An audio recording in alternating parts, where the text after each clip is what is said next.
Hello, everybody, and welcome to this video. I'm Shenoy Manek, your transformation coach. And in today's video, I'm going to be talking about how you can mind read using the NLP technique of advanced calibration. Stay tuned till the end of this video because I'm going to be sharing some very concrete steps and I'm going to be sharing some mind reading tricks with you all, with which more or less you can figure out what's happening in the other person's mind. And this can be a great asset to have in any conversation. In my last video, live video, I spoke about 3 NLP techniques that everybody must know. And one of those was calibration. So I thought about making another video explaining calibration more in detail because I had a lot of people asking me questions about it. So what is calibration?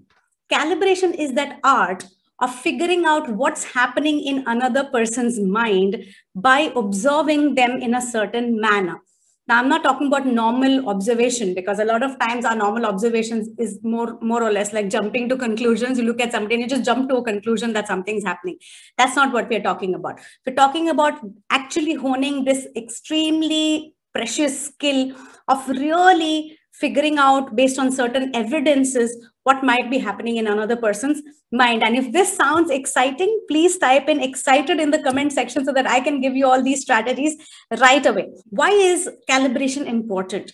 Calibration is important because think about it. If you are somebody who is in any place of influence, imagine that you are a trainer or you are a coach or you're a parent who needs to influence their child. How easy it would be to influence somebody if you can constantly figure out more or less what's happening with them. First step towards learning to calibrate others is to use a certain type of gaze or look. Now, for most people, observation means staring. You will see that sometimes people are staring at you and wondering, why is this person staring at me? What's wrong with this person, right? Because they think that to observe means to look at one point and like really stare at it and try to figure out the details about that. Now, when you look at someone like this to figure out what's happening in their mind or what they're thinking, it can make the other person highly uncomfortable. Staring is not the best way to observe something. Now you'll say, then how do I do it?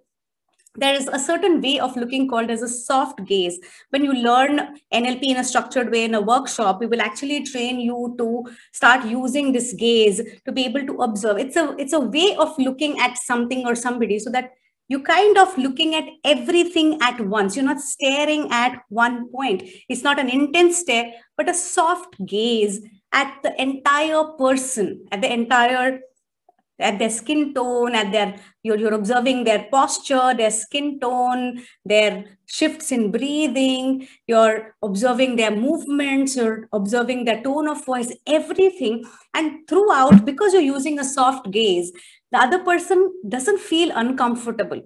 And when you're using a soft gaze, your intent is to genuinely know the other person. Calibration is not jumping to conclusions. It's not saying, oh, this person touched their nose, that means they're lying. Oh, this person is scratching their head, that means they are thinking something. It's not this versus this, oh, this person is, that's what we are taught in usual body language classes, right? So if someone's sitting like this, that means they are defensive. That is not true. You can never say that maybe they're just feeling cold and that's the reason this person's sitting like that. Maybe I remember a long time ago when I was in a workshop and it was a body language workshop and it was written on the board that if somebody touches their nose, it means that they may be lying. And exactly at that time, I felt like itching my nose. And I was like, oh my God, now if I touch my nose, everybody's going to think that I'm lying. And that's when I realized that, oh my God, these rules it doesn't apply to everybody and everything. Calibration means to understand how one particular person behaves. What changes happen in that person when they are thinking a certain way. For example, some people, when they agree with you, will gently nod. Another person may go. Does it make sense? Each person has a different way. Micro expressions, micro changes, they're obviously not nodding their head like this. They're so subtle, those changes, that you don't catch them. So when you learn to use the soft gaze and calibrate people, the second step is to figure out what is normal for that person. So who are you usually going to calibrate? You're going to calibrate your spouse to figure out how your spouse is feeling, or you're going to start calibrating your children, or you're going to start calibrating your boss. That can be very helpful. You can start calibrating your subordinates, your clients, the people you're coaching. So you do not jump to conclusions in the first meeting. You observe that person for some time. If you have learned science and you have learned chemistry, you say the process of calibration is figuring out how the normal works first, and then you look for deviation from normal, isn't it? This is the same philosophy. You first figure out how the person behaves normally. You observe them with a soft gaze for some time, then figure out how their yes, how their no, how their unhappiness, how their anger looks like. And once you have more or less unconsciously gathered all this information, then the third step would be to observe for non-congruence. What is the meaning of congruence? Congruence means that subconsciously people cannot go against how they're feeling. They might try to hide it. Somebody may be, let us say a salesperson is pitching a product, let's say selling a house, okay? And their client really likes that house. But the client doesn't want to show that they like the house. So the client is going to try and pretend to be very normal, like, okay, nice house, great, because they don't want the price to go up, right? They want an edge in the negotiation. So at this point in time, the client is trying to hide their feelings. However, it's impossible to hide some micro movements. For example, facial expressions, skin tone, a little jitter of the hands, the way the hands start sweating or the person starts rubbing their hands against their clothes, or where the person is looking, or their eyeball movement, IQs. These things cannot, or their shift in breathing, these things cannot be manipulated. That person cannot hide those things. So a great perceptive person who can calibrate really well learns to read these micro movements. And that's what you learn when you learn NLP. You become great at calibrating and figuring out what's happening with the other person. The next step is slightly long term. That is to improve your sensory acuity. What is the meaning of sensory acuity? Sensory acuity is your ability to take in maximum information from all your senses. It's some people are just very sharp. They're able to see more, they're able to hear more, they're able to perceive more. Whereas for some people, anything that happens around them, they're more or less focused inward and they're not very sharp with their senses. It's like a blunt pencil that hasn't been sharpened. So improve your sensory acuity. How can you do that? Start slowing down and observing things. Again, in an NLP workshop, we work on honing your sensory acuity in a structured way, which means that by the time you're done with the workshop, you are far more sharper. Your brain is working far more faster, right? But how can you do it? You can just slow down. Maybe have one meal slowly every day.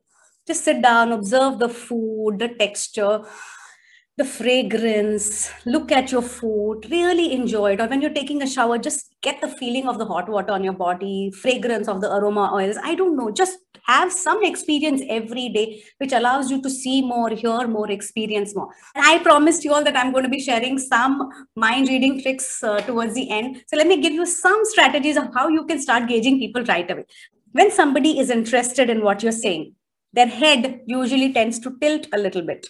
Okay, this is a strategy I'm giving you. So just observe. Next time you tell your child a story, just watch their head. Anybody interested right now, you're listening to me, if you're enjoying it, you probably have a slight tilt to your head. That's one of the things that I can trick that I can tell you of figuring out what the other person is feeling, right? If a person is doubtful about what you're saying, usually one of their eyebrows goes slightly higher than the other. Okay, this is again may not apply to everybody. These are my observations that I'm giving out to you. So if you feel someone's eyebrows is a little higher or there's a slight frown, you can figure out that there is a question in their mind. They are not sure about what you're saying and you need to give them more evidence to convince them. Does that make sense to you? Okay, one more strategy. Observe people's breathing shifts, right? If a person is breathing deeply, it probably means they are more comfortable with what you are saying in your presence. If that person is breathing faster, it either means that they are excited or they are uncomfortable. Okay. And you must always observe the whole thing. Never observe one thing and take a decision. Oh, eyebrows are here. What if they're interested in raising their eyebrows? Because then the rest of the face looks very different. But if they're doubtful and raising their eyebrow, the face looks very different. Does that make sense to you? This is one more thing. Another thing is if somebody is is interested in you and you wants to know more, they'll tilt their ear sometimes towards you like this. They'll go like that. What are you saying?